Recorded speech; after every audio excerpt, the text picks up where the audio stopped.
warahmatullahi wabarakatuh. Perkenalkan, nama saya Jaya Wisono dari Angkatan 3 Golongan 3. Di sini saya akan mempresentasikan laporan aktualisasi saya yang berjudul Sistem Inventarisasi dan Monitoring Bangunan Drainase berbasis aplikasi atau Android pada Dinas Perumahan dan Kawasan Permukiman Kabupaten Lumajang.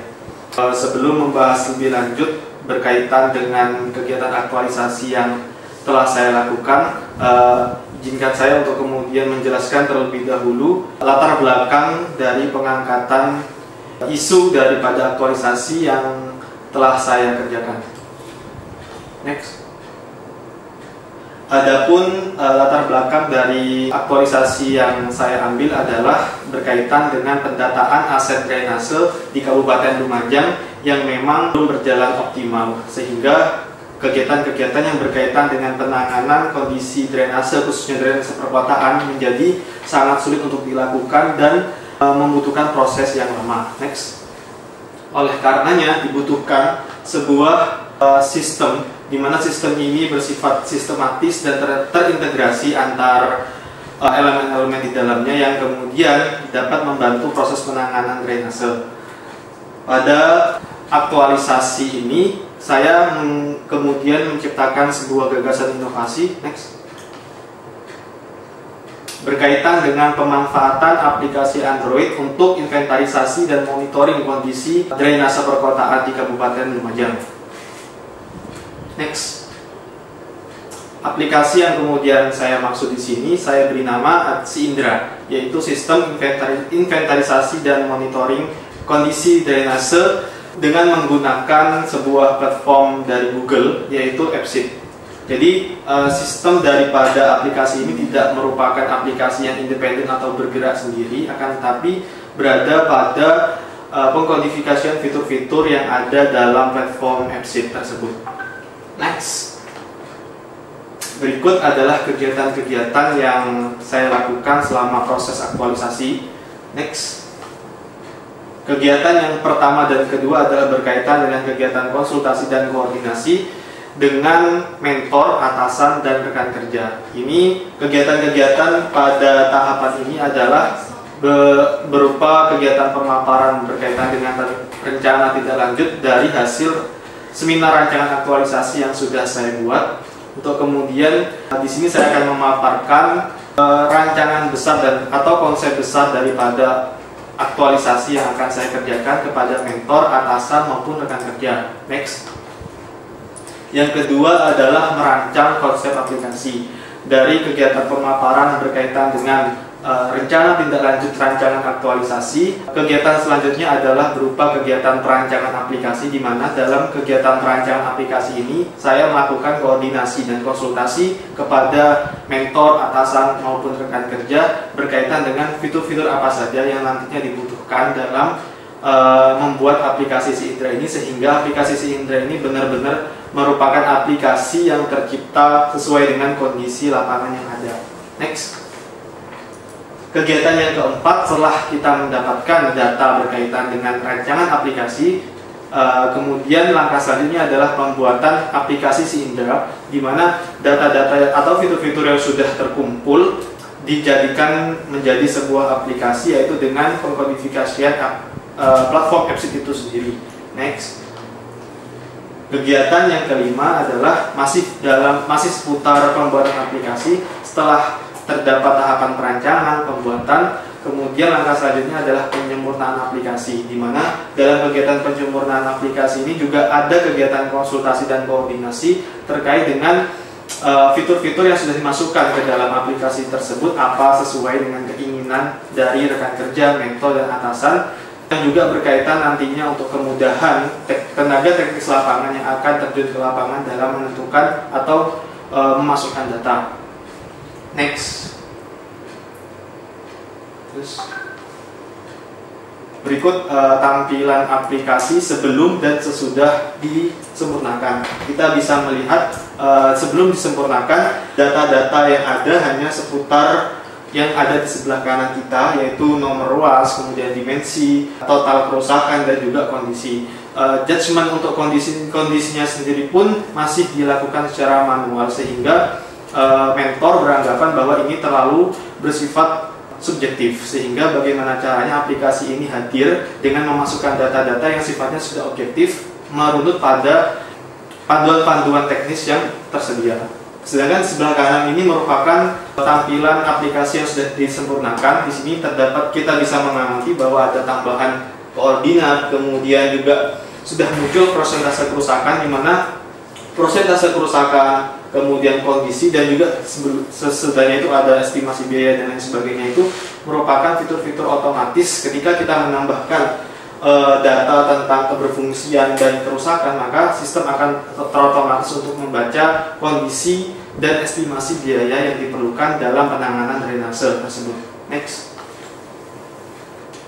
Kegiatan setelah pembuatan aplikasi, kemudian penyempurnaan aplikasi adalah kegiatan sosialisasi aplikasi Si Indra kepada khususnya staf di seksi pengelolaan drainase bidang cipta karya. Kan tapi pada kenyataannya pelaksanaan sosialisasi sendiri juga tidak terbatas kepada seksi pengelolaan drainase perkotaan, akan tapi juga sosialisasi dilakukan pada tingkat kepala dinas, kemudian juga dilaksanakan pada tingkat bidang.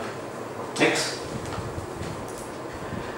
Setelah kegiatan sosialisasi dilakukan, kegiatan selanjutnya yaitu kegiatan 7 adalah kegiatan survei dan pengumpulan data di lapangan dengan bekerja sama dengan tenaga teknis lapangan yang memang memiliki tugas untuk terus memantau kondisi dan memonitoring drainase perkotaan. Next. Kegiatan yang ke-8 yaitu pengolahan data dan pelaporan. Jadi setelah data terkumpul dari aplikasi yang sudah data yang dimasukkan ke dalam aplikasi pada saat di lapangan, langkah selanjutnya adalah saya merekap atau mengolah data yang ada untuk kemudian dilaporkan kepada mentor dan atasan, yaitu kepala seksi pengelolaan drainase perkotaan, untuk kemudian dicarikan alternatif prioritas penanganan yang ada. Next. Kegiatan yang ke-9 adalah berkaitan dengan evaluasi. Jadi setelah diadakannya pelaksanaan monitoring dan inventarisasi kondisi drainase di lapangan menggunakan aplikasi EPSIT, langkah selanjutnya adalah mengevaluasi penggunaan aplikasi ini. Apakah sesuai dengan kondisi yang diharapkan oleh unit kerja. Next. Yang ke-10 adalah kegiatan yang terakhir berupa pembuatan laporan akhir aktualisasi. Next.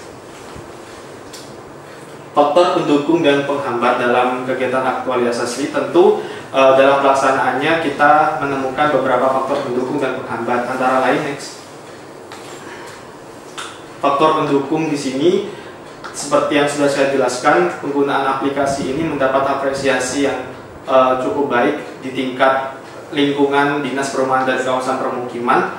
Yang kedua adalah aplikasi Si Indra ini menjadi inisiator lahirnya aplikasi-aplikasi baru guna peningkatan pelayanan di bidang perumahan dan permukiman. Sedangkan faktor penghambatnya sendiri adalah karena padatnya kegiatan yang terdapat pada bidang cipta karya menyulitkan kemudian untuk melaksanakan proses koordinasi dan konsultasi. Sehingga solusinya di sini adalah saya menerapkan kegiatan yang bersifat inisiatif pada saat jam istirahat atau ketika tidak terdapat pekerjaan.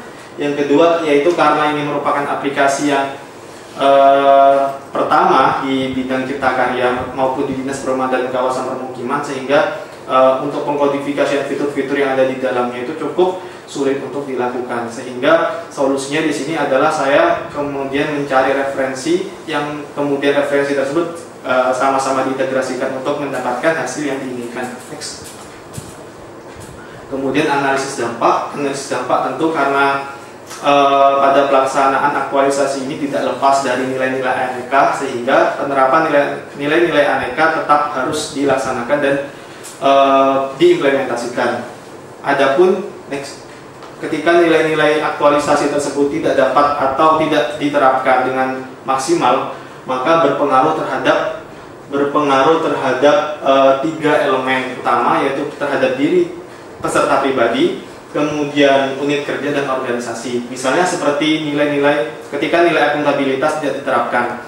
Nilai akuntabilitas tidak diterapkan, maka kegiatan-kegiatan seperti konsultasi, koordinasi, dan lain sebagainya tidak akan tercapai dengan maksimal karena tidak adanya tanggung jawab dan integritas dari peserta itu sendiri.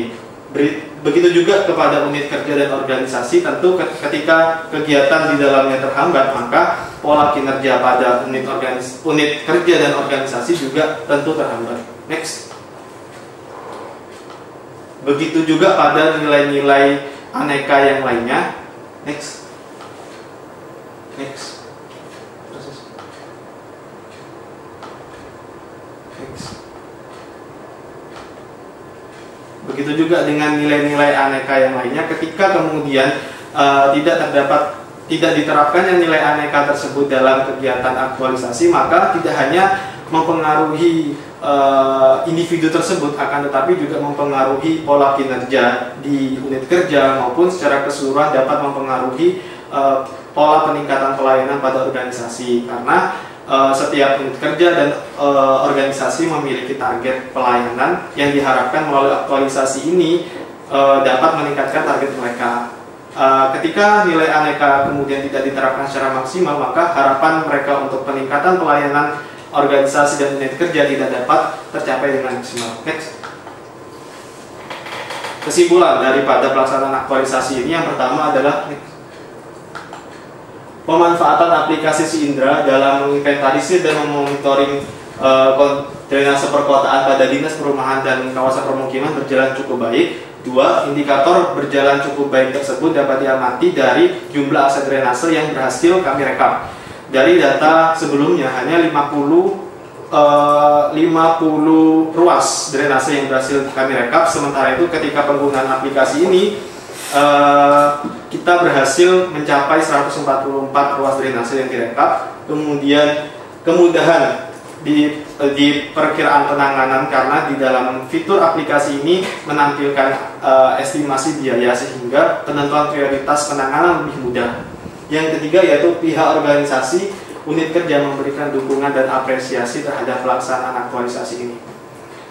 Sekian presentasi dari saya terkait dengan pelaksanaan aktualisasi. Semoga bermanfaat. Assalamualaikum warahmatullahi wabarakatuh.